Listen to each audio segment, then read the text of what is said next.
የመጻሕፍት ዓለም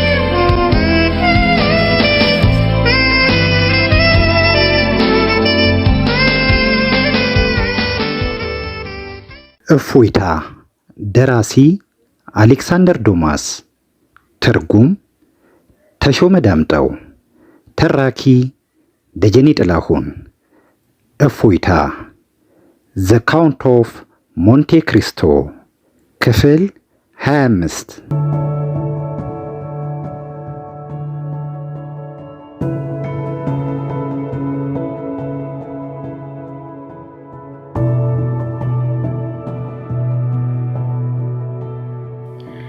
የበለጠ የሚያሰቅቀው ደግሞ ይህ ሁሉ ነገር የታዘዘው ከአምላክ ሳይሆን በሰው መሆኑ ነው።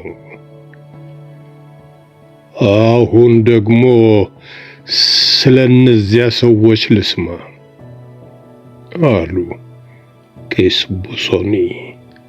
ቀጥሎም ግን ልብ አድርግ በማለት ቄሱ ሳይታወቃቸው እንደ መቆጣት ቃጣቸው። ምንም ነገር ላደብቀኝ ተስማምተሃል። ልጁም በትካዜ አባቱን በረሃብ የገደሉት እነሱ እነማን ናቸው? ሳትቀላምድ ንገረኝ። ቀናት ያሳራቸው 2 ቀይሲዎች አለ ካድሮስ። የቄሱ የማንገራግር ትዕዛዝ አስፈርቶት፣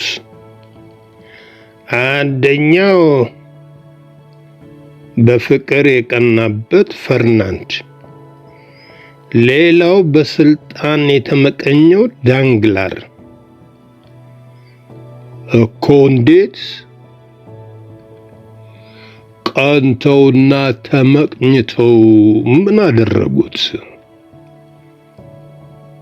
በመንግስት ግልበጣ ላይ እንደሚካፈል አድርገው ወነጀሉት። ግን ከሁለቱ የትኛው ነው ይህንን ወንጀል ያሳበቀበት? የትኛው ነው ትክክለኛው ኃጢአተኛ? ሁለቱም። አንደኛው ደብዳቤውን ጻፈ፣ ሌላው ላከው። ደብዳቤው የተጻፈው የት ቦታ ነበረ? ሆቴል በረንዳ ላይ ከኤድመንድ ውል ማሰሪያ 1 ቀን ቀደም ብሎ። ግን አንተስ እዚያ አልነበርክም ሲሉ ባረቁ።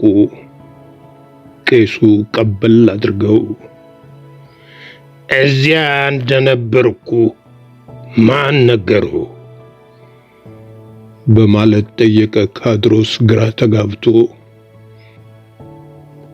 ቄስ ቡሶኒ ታሪኩን አበክሮ ማውጣታቸው ትዝ አላቸው።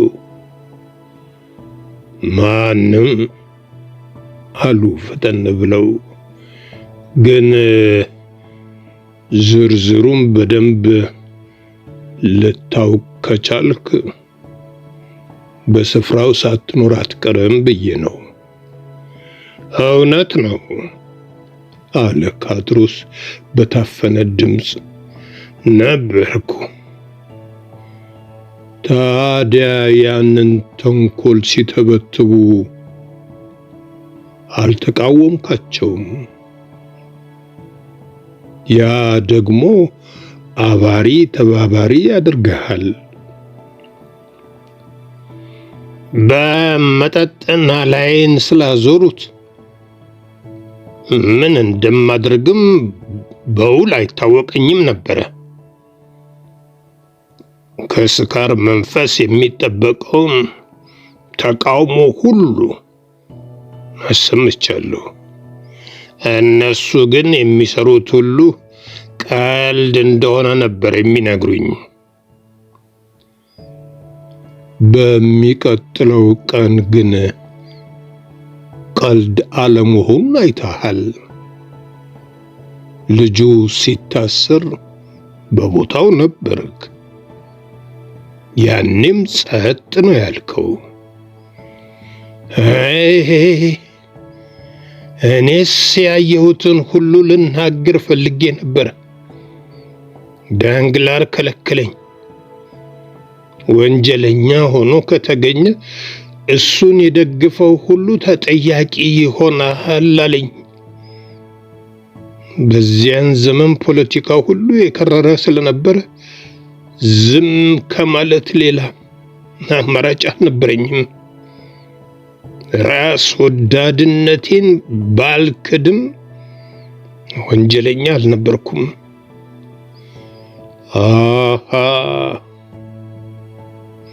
እጅህን አጣጥፈ የሆነውን በመመልከት ብቻ ተወስነህ ነበር። አዎ ሲል መለሰ ካድሮስ። እሱ ነው ሌት ተቀን የሚቆጨኝ። በሕይወቴ ትልቅ ኃጢአት እንደፈጸምኩ ቆጥረዋለሁ። ለገጠመኝ ስንኩል ሕይወት መንስኤው ይኸው ኃጢአቴ ነው። ስግብግብነትን ከራሴ ለማውጣት እንደጣርኩልኝ ባለቤቴ ኑሮዋን ስታማርም ይብስ አምጣ የአምላክ ትእዛዝ ነው እላታለሁ። ግልጥልጥ አድርገህ ነው የተናገርከው አሉ ቄስ ቡሶኒ። ራሱን የወነጀለ ጥፋተኛ ምህረት ይደረግለታል። ምን ያደርጋል አለ ካድሮስ ቀበል አድርጎ። ኤድመንድ ቢኖርና ይቅርታውን ቢለግሰኝ ነበር እውነተኛው ንጽህና የሚሰማኝ። እሱ ወንጀልህን የት ያውቃል? አይ ማን ያውቃል አለ ካድሮስ። የሞተ ሰው ሁሉንም ያውቃል ይባል የለ። ትካዜ ነገሰ። ጸጥታ ሰፈነ። ቄስ ቡሶኒ አሁንም ብድግ ብለው ለጥቂት ጊዜ ወዲያ ወዲህ ከተንጎራደዱ በኋላ ተመልሰው ተቀመጡ። ብዙ ጊዜ ሞራል እያልኩ ትናገራለህ። ማን ነው እሱ ሲሉ ጠየቁ ቄስ ቡሶኒ በመጨረሻው።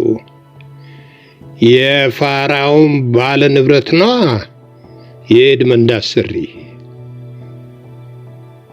በነገርከኝ አሳዛኝ ታሪክ ውስጥ የሱ ድርሻ ምን ነበር? የንጹህ የደግ የደፋርና የታማኝ ሰው ድርሻ ነበረው። ለኤድመንድ መፈታት ሳይታክት የተሟገተ ሰው ነበረ።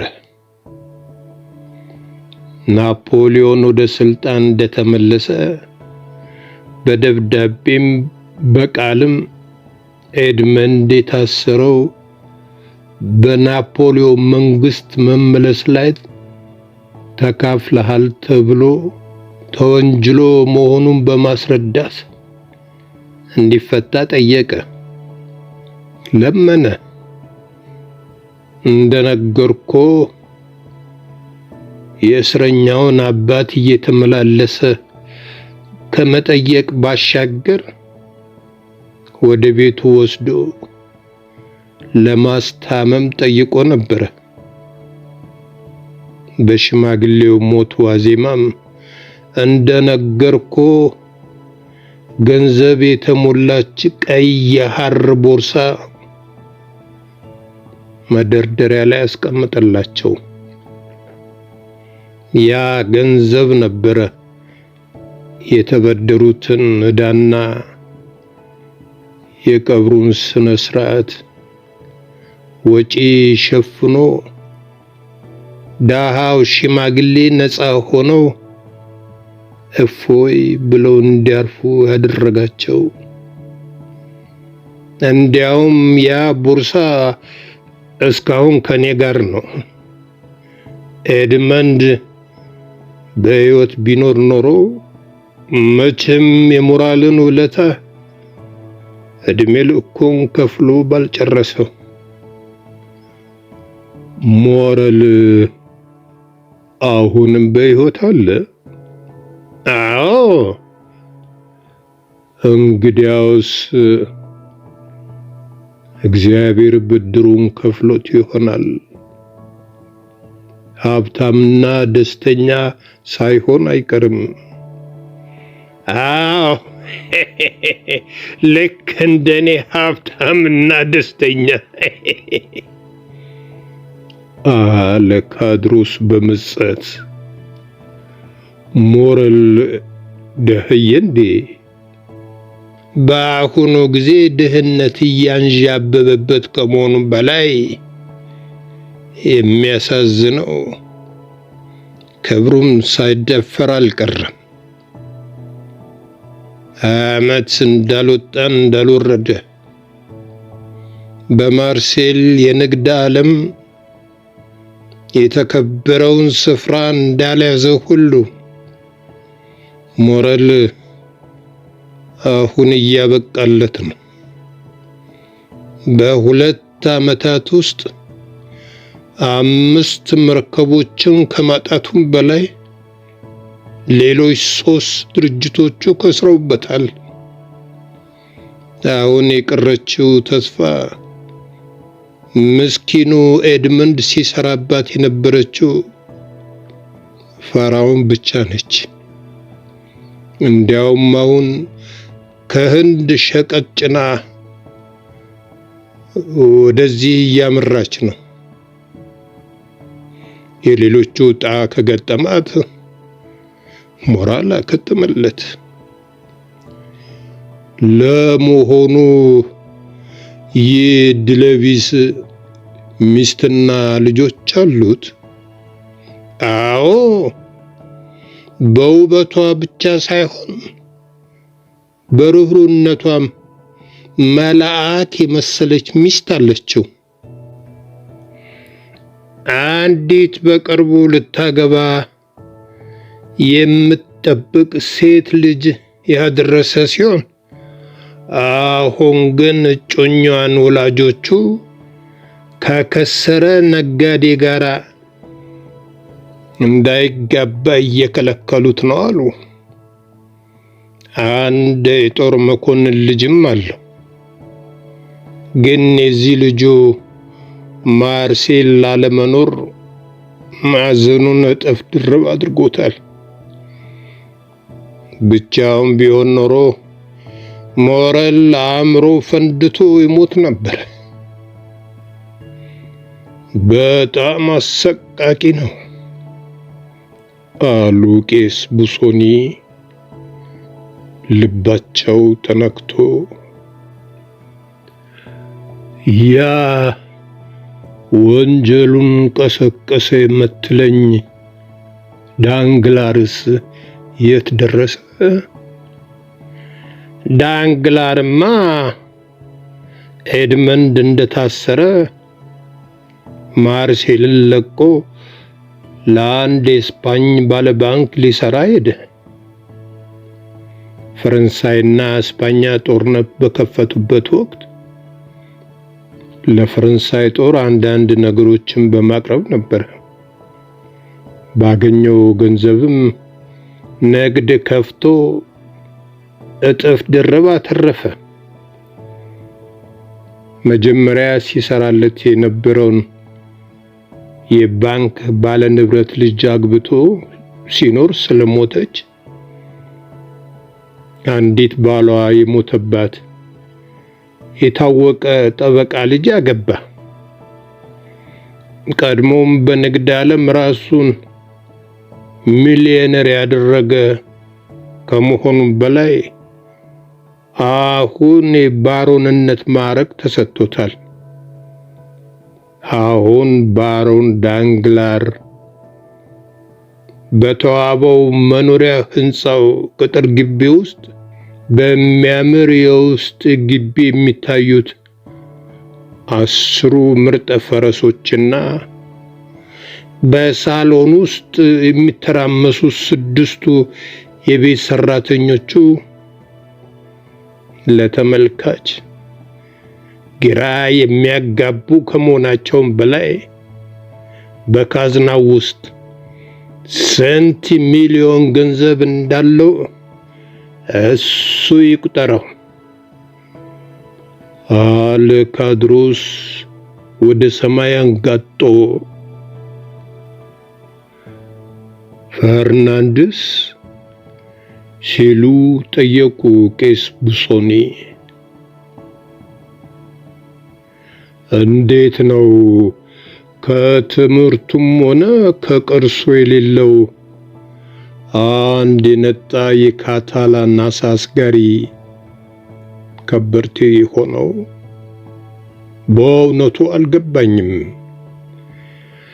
ለማንም የሚገባ አይደለም።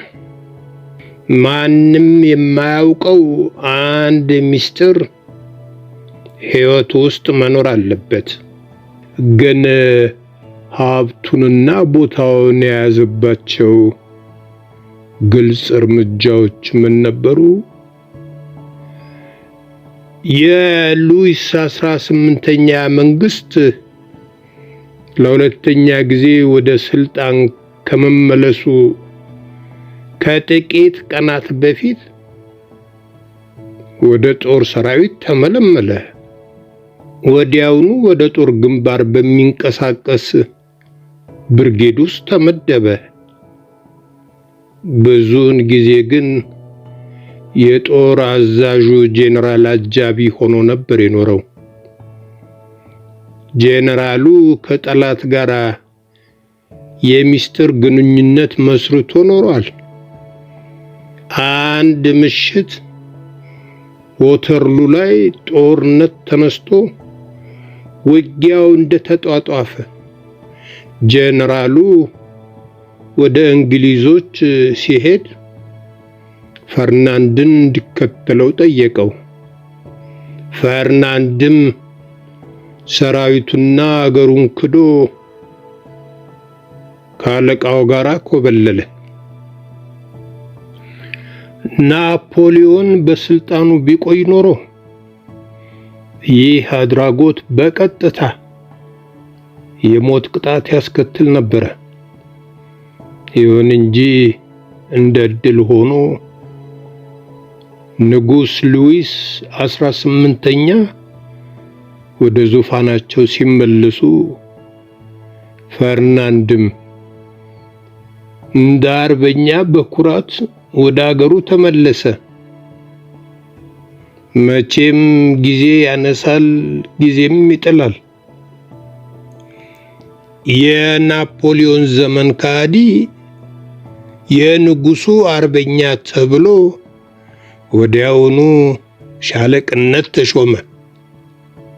ከስፓይን ጋር ጦርነት በተከፈተበት ወቅትም ጦሩን እንደያዘ ወደ ስፓይን ተልኮ ሳለ ዳንግላር የመጀመሪያውን ንግድ ከፍቶ ሲሯሯጥ ያገኘዋል።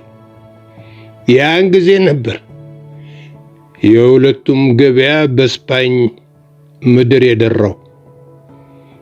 ከዳንግላር ጋር ለጦሩ አስፈላጊውን ጥሬ ዕቃ እንዳቀረቡ በማስመሰል የዘረፉትን ገንዘብ በሽርክና ተካፍለው ፈርናንድ ወደ አገሩ ተመለሰ። ፈረንሳይ እንደገባም በኮሎኔልነት ማዕረግ ላይ የክብር መኮንንነት ሜዳይ ተሸላሚና የሞርስፍ እንደራሴ ሆነ። እድል በማለት ቄስ ቡሶኒ በቁጣ ጉረመረሙ። ያ ብቻ አልነበረም። ከስፓይን ጋር ጦርነቱ እንዳበቃ በአውሮፓ የሰፈነው ሰላም የፈርናንድን እድል ስጋት ላይ ጣለው። ይሁን እንጂ ብዙም ሳይቆይ አንድ ጥሩ አጋጣሚ ተከሰተለት። ግሪክ በቱርክ ላይ ጦርነት ከመክፈት አልፋ በሁሉም ዘንድ ተሰሚነት አገኘች። ግሪኮችን መደገፍና ለግሪኮች ማዘን የዘመኑ ፋሽን ሆነ። ፈርናንድም በዚህ አጋጣሚ ተጠቅሞ በፈረንሳይ ጦር ሰራዊት ውስጥ የያዘው ማዕረግ ሳይለቅ ግሪኮችን ለማገልገል እንዲፈቀድለት ጥያቄ አቅርቦ ተፈቀደለት። ከጥቂት ጊዜ በኋላ የሞርስፍ እንደራሴ በሚል ማዕረግ መጠራት የጀመረው ፈርናንድ የግሪክን መስፍን የአሊ ፓሻን ሰራዊት በአማካሪነት ማገልገል መጀመሩ ተወራ። እንደሚያውቁት አሊ ፓሻ ተገደለ። ነገር ግን ከመሞቱ በፊት ሞርስፍን እጅግ ብዙ ገንዘብ በማውረስ ሸለመው። ወዲያውኑ የትናንቱ ፈርናንድ የአሁኑ ሞርስፍ ወደ ፈረንሳይ ተመልሶ የሌተና ጄኔራልነት ማዕረግ ተቀበለ። አሁን የሞርስፍ እንደራሴ ፓሪስ ውስጥ በአንድ የተዋበ ግቢ ይኖራል። ቄስ ቡሶኒ አንድ ነገር ሊናገሩ ቃቷቸው አፍታ ካመነቱ በኋላ እንደምንም እንዲህ ሲሉ ጠየቁ። ሜርሲደስ ጠፍታለች የሚባለው እውነት ይሆን?